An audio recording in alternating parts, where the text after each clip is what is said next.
प्रिय विद्यार्थियों, खुश रहो।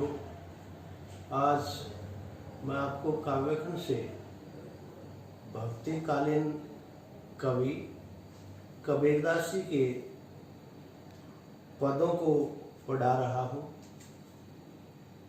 भक्ति दो प्रकार की होती है, निर्गुण भक्ति और सगुण भक्ति।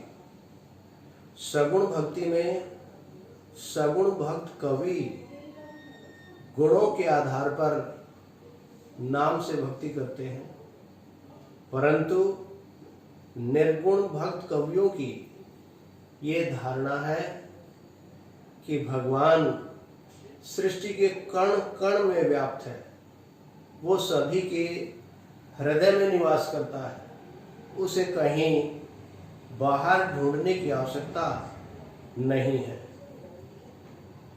इसी प्रकार उन्होंने पहले पद में कहा है कि परमात्मा एक है, सारे संसार में व्याप्त है। जो संसार और परमात्मा को अलग अलग मानते हैं वो अज्ञानी है। उसे आत्मज्ञान के द्वारा अपने हृदय में ही ढूंढा जा सकता है, क्योंकि संसार में सभी जगह हवा, अग्नि, आकाश, पृथ्वी, जल सभी एक है।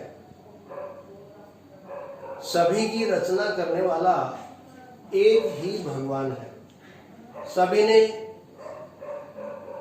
उसी की निर्गुण भक्ति करनी चाहिए। इसलिए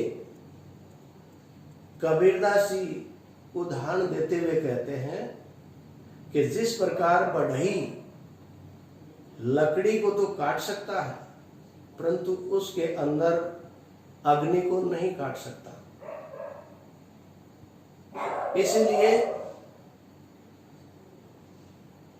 मनुष्य का शरीर भले ही नश्वर है, लेकिन आत्मा अजर, अमर, अविनाशी है। इसलिए भगवान घट घट में निवास करता है। दूसरे पद में कबीरदास जी ने बाह्य आडंबरों का विरोध किया है। वो कहते हैं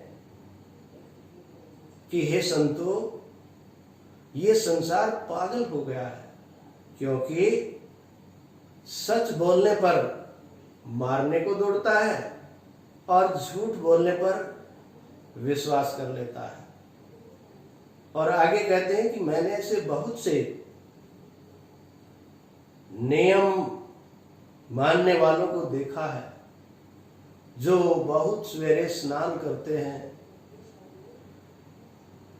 पत्थरों की पूजा करते हैं, पीपल की पूजा करते हैं, समाधि लगाते हैं, बड़ी बड़ी जटाएं बढ़ाते हैं, मस्तक पर तिलक लगाते हैं, टोपी पहनते हैं, व्रत रखते हैं, उपवास रखते हैं, तीर्थ स्थानों की यात्रा करते हैं, मंदिर, मस्जिदों, गुरुद्वारों में भगवान को ढूंढते हैं।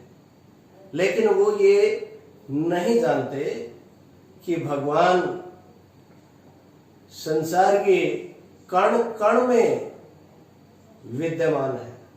उसे कहीं बाहर खोजने की आवश्यकता नहीं है, वो सभी के हृदय में निवास करता है। उसे आत्म ज्ञान के द्वारा हृदय में ही सरलता से पाया जा सकता है। अपने अपने जाति और धर्म के आधार पर हिंदू भगवान को श्रेष्ठ मानते हैं, मुस्लिम रहमान को अर्थात अल्लाह को श्रेष्ठ मानते हैं, और दोनों आपस में लड़ते लड़ते मर जाते हैं, परंतु उस भगवान के रहस्य को कोई नहीं जानता। ऐसे बहुत से पीर ओलिया और अज्ञानी गुरु हैं जो स्वयं मायाग्रस्त होकर घर घर मंत्र देते फिरते हैं, परंतु उन्हें स्वयं ही भगवान के रहस्य का अर्थात आत्मज्ञान नहीं होता। और इस प्रकार के गुरु शिष्यों सहित डूब जाते हैं, उनका पतन हो जाता है और ऐसे शिष्यों को बाद में पछताना पड़ता है। इसीलिए कबीरदास जी कहते हैं कि हे संतो सुनो, इस मोह माया से दूर रहकर ही निर्भय रहा जा सकता है और अपने हृदय में ही आत्मज्ञान के द्वारा वो भगवान सहजता से प्राप्त हो सकते हैं, अर्थात उन्हें ढूंढा जा सकता है। उन्हें कहीं बाहर दुर्गम स्थानों पर बाह्य आडंबरों को अपनाने से प्राप्त नहीं किया जा सकता, उसे आत्मज्ञान के द्वारा सहजता से ही प्राप्त किया जा सकता है। अंत में मैं आप सभी को कहना चाहता हूं कि विश्व में फैली इस वैश्विक महामारी कोरोना को देखते हुए सभी घर में रहें, सुरक्षित रहें, अपना काम करें और कोरोना को हराएं। धन्यवाद।